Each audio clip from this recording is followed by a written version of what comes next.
Was a girl running in a group. She had a high-speed motor in a 40 Ford coupe. She had a racing cam and a supercharged.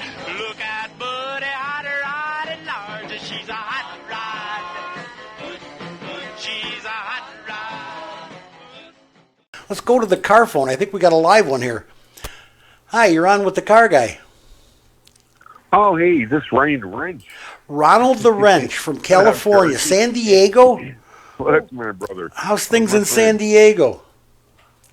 Beside politics being worthless, but well, it's beautiful. It's a fun state. It's nice and warm there. My granddaughter's living out there now.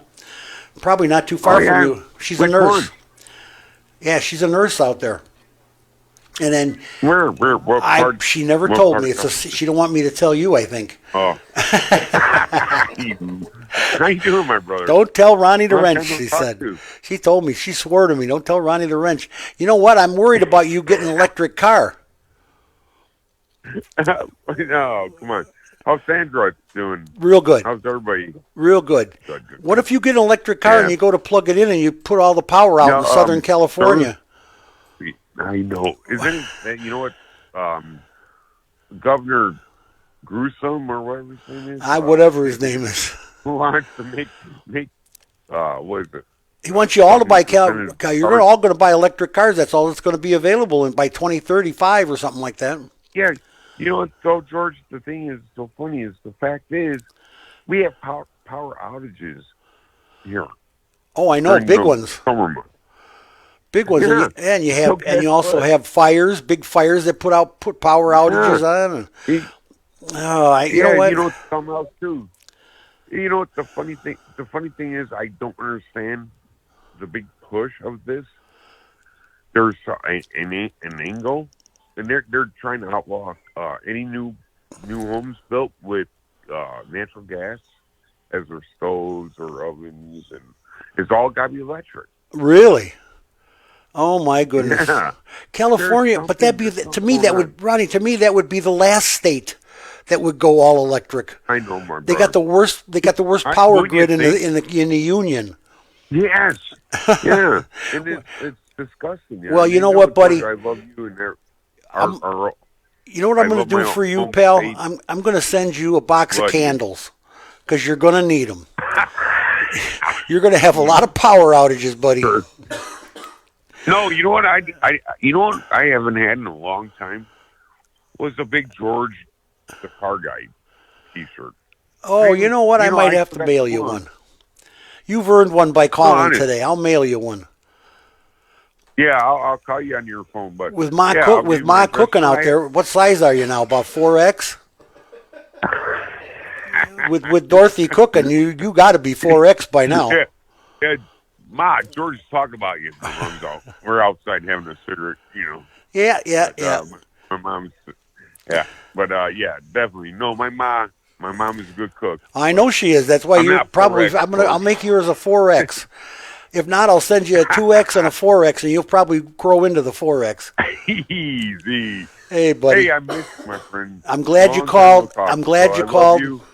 And you know what? We love you. Sandy and I love you guys. Love you too, my friend. All right, buddy. Thanks. God bless you. Thanks for calling. Thanks, sir. That's one of the few faraway calls we get from. That's San Diego, California.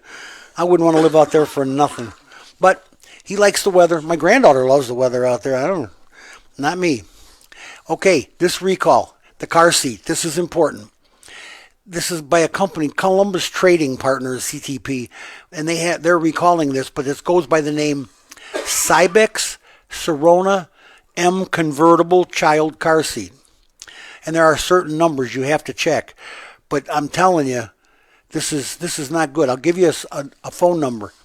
If you have a Cybex Sirona M Convertible Car Seat, call 1-877-242-5676. And do make a point of finding out if your car seat is not good. There's foam in it that flakes off, and they're afraid that the child might start to eat it. There's parts that flake, they just fall off, and the kid's going to pick it up and put it in his mouth. Of course, they all do. Kids put everything in their mouth. And it presents a choking hazard. And yes, it does. So please, keep an eye on that. Get that child seat. If that's you got one of those, get a new one. They'll give you a new one, or they'll give you a refund or something. Oh, Tesla. I love you. Oh, did I tell you that Carlos Ghosn surfaced again, Eric? Really? Carlos the Edsel. Nice. What do you do now? I'll tell you in a minute. It's going to be great. The clampdown on autopilot could tarnish Tesla's reputation with consumers and spook investors whose belief in the company's self-driving bona fides have helped make Tesla's CEO Elon Musk the world's wealthiest person. And it has.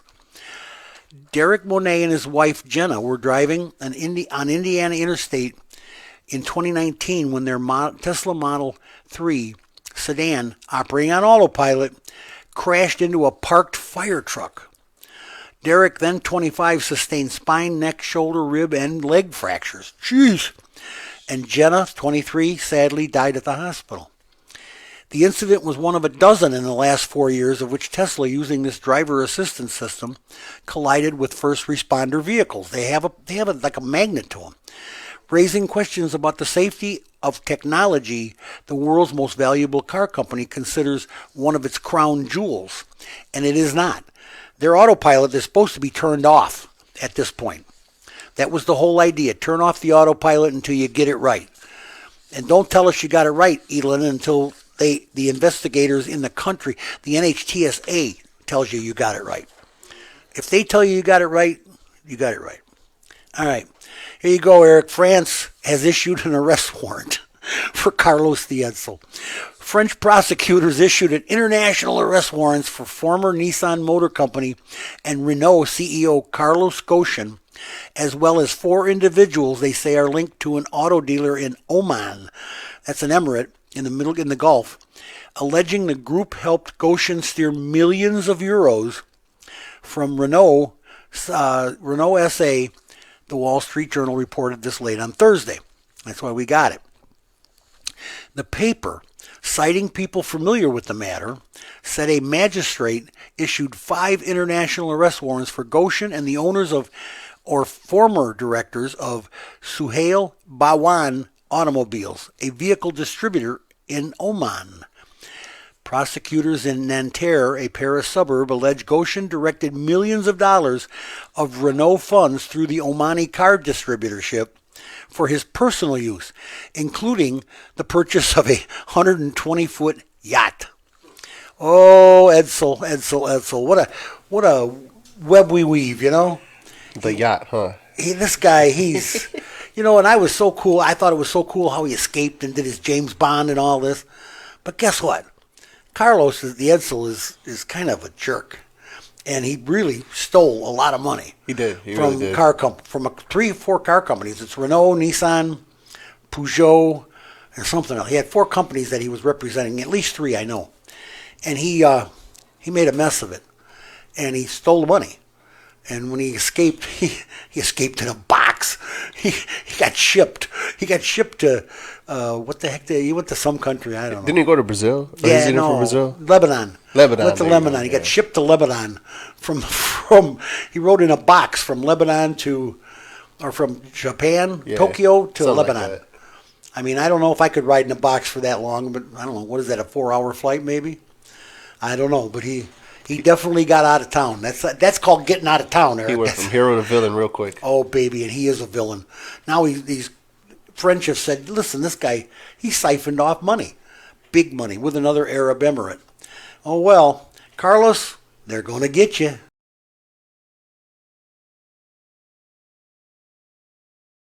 This car business has expanded to the point where it's unbelievable and great for young people coming into the business. To computer operators, to diagnosticians, there's a good word for you, Eric. I practiced it too and I didn't get it. What the heck's the matter with me? Anyway, it's all out there. I mean, the kids today, if you've got a young person that really doesn't want to go to college, or maybe wants to go to college but can't afford it, or just wants to go because their friends are going, and you can smell that and you know it, just put them in a trade school. Get him in a good trade school, and I hope he chose automotive, but if you don't, any trade school. Because they're all hurting for apprentices. We're all hurting for new, fresh talent. And there's so much fresh talent out there that's wasting their time getting a degree in physical therapy or, some kind of design. Everybody's designing now. It's not going to happen. You're going to have a kid in the basement forever if you get that. You may as well just bite the bullet, put them in a trade school, and get them out there working and let them make as much money as they can and enjoy their life. And they will. They'll have no stress-free life than working in some big company, wanting to be a little fish in a big pond or a big fish in a little pond. If you got some high-tech talent and you go into a dealer or an automotive repair center like mine, you name your price and you're good to go. And you got an 8 to 5, no weekends the rest of your life. Happy days. But a lot of people don't do that. They want that college diploma. They want their kid to get that sheepskin. Well, you know what? Some kids just aren't made up for it. All right. There's my soapbox for today, Eric. I got another one coming up at the end, but that's my soapbox for midday. California Tech CEO is running for the U.S. Senate in California. Yeah, this guy, Dan O'Dowd, he's the CEO here. A California tech mogul running for U.S. Senate is targeting Tesla Inc.'s full self-driving beta software in a nationwide ad campaign to ban the system from U.S. roads. Dan O'Dowd, founder and CEO of Green Hills Software, so he's a tech guy, on Tuesday launched a campaign to represent California as a Democrat in the Senate. The self-described billionaire said he's campaigning to make computers safe for humanity and ban Tesla's full self-driving system, referring to the technology as the most unreliable, safety-critical computer system. He's not speaking very highly of Elon's self-driving. This campaign is about public safety, O'Dowd said in an emailed statement to Automotive News on Wednesday. That sounds like a campaign ploy. The potential of self-driving car technology is important. I agree. If we get this right, we'll save billions of dollars and hundreds of thousands of lives. But Tesla has put tens of thousands of cars on the street with deeply flawed, full self-driving software that endangers other drivers, pedestrians, and bicyclists. You can look for Elon to be suing that guy. But it was deeply flawed. I wouldn't describe anything like that. That's terrible. You want to hear a couple of good ones? We're getting around the car world now. We got over with the bad stuff, kind of, and the stuff that's going on in Carlos, of course, the Edsel. But this is stuff that's kind of cool, and it's not real. I mean, it's real, but it's not nice. A man was arrested after police said he destroyed the rear windows of more than 100 vehicles at 3 dealers in suburban Chicago last week. Oh, yeah. Andrew McAuliffe allegedly broke into the lots of Bob Rohrman Honda and Bob Rohrman Schaumburg Ford and Patrick BMW in Schaumburg, Illinois. Late Wednesday night, the Schaumburg Police Department said all 3 dealerships were on the same 2 blocks, so he didn't have to walk far. He got himself a beater, and he went he went out and started bashing windows in these dealerships. He was caught at Bob Rohrman Ford by a security guard who stopped him after he allegedly broke 19 rear windows with a blunt metal object. Thank God we caught him before he got further than 19 vehicles. The guy's name was General Manager Alex Kaliakmanis. Kaliakmanis. Thank God we got him. The damage is about $125,000. I just love Bob Rohrman. I just love his commercials. Yeah, those commercials were something else. They used to have those on Channel 26 Wrestling when I was a kid. Bob Rohrman. That's pretty cool. All right. Here's something it should never happen. I don't know how this happens, but it does. People are they're not paying attention. At a Maryland Kia dealership, could owe customers more than $1 million in refunds after settling allegations it charged fees and shipping costs on top of the advertised vehicle price. That's not how it works in Maryland. Owings Mills, Maryland-based Coons Kia admitted no wrongdoing under the settlement announced Tuesday by Maryland Attorney General Brian Frosch. The dealership said its advertising complied with Maryland law, and denied it violated the state's Consumer Protection Act. Oh no. The settlement requires Coons Kia to refund the disputed fees to customers, an amount the state estimated could collectively exceed $1 million. This is on top of these super high prices they're charging. They're scamming you with these super high prices, and now they're adding fees? The dealership must also pay the Maryland Attorney General's Consumer Protection Division up to $200,000 to cover the agency's investigative costs. Now, if Coons Kia meets the settlement terms and stays in compliance for a year, the state will waive $100,000 of that $200,000 bill. Car dealers must honor the price they advertise for their vehicles, Frosch said in a statement Tuesday. So, everybody's how do you let yourself get taken advantage of like that? Well, it's easy, because it happens. I mean, it does. It just happens. That's how it works. Okay? Oh well. Hey, you know what? You got to do what you got to do. I don't know. These guys they're making a ton. They had American dealers last year, Eric, had their best years ever money wise, because they're hosing people. And you know what? While we're at it, we got a couple minutes left before the break. I want to get on this just for a second. The chip crisis. That's something I was going to do at the end, but I'm going to do it now because I got some other stuff. But the chip crisis. Let me just tell you.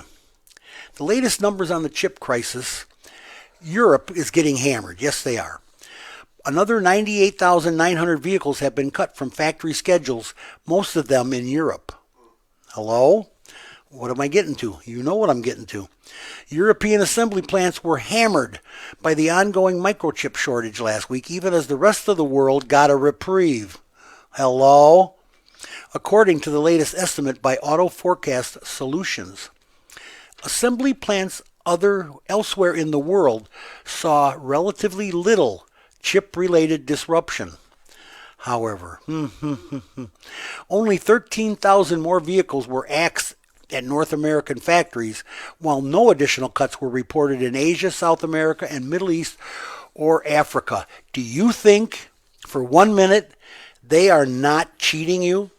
These dealers they're ordering sparsely. They're keeping their lots partially empty, so it looks like the crisis is still going on. You have to bid on these cars.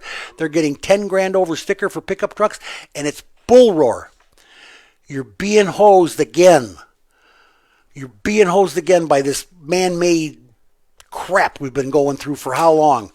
Now these chips are out there, and their people are building cars. You don't have to pay 10 grand over sticker. You don't have to pay sticker. You start negotiating at 2 grand under sticker. Remember that. You heard that first on the Car Guy. That's where you start negotiating with the deal. If you don't know anybody at a dealership, you get the sticker price, drop 2 grand, and then start arguing. And that's where your price comes from. It doesn't go at 10,000 over sticker, 3,000 over sticker, and you don't have to bid on cars. If he would order more cars, he could get more cars because they're building more cars. This is not right. And you heard it right here. And this is in print, automotive news. They relatively few, very little chip-related disruption in America. So what does that tell you? Are you getting hosed? You betcha straight you are.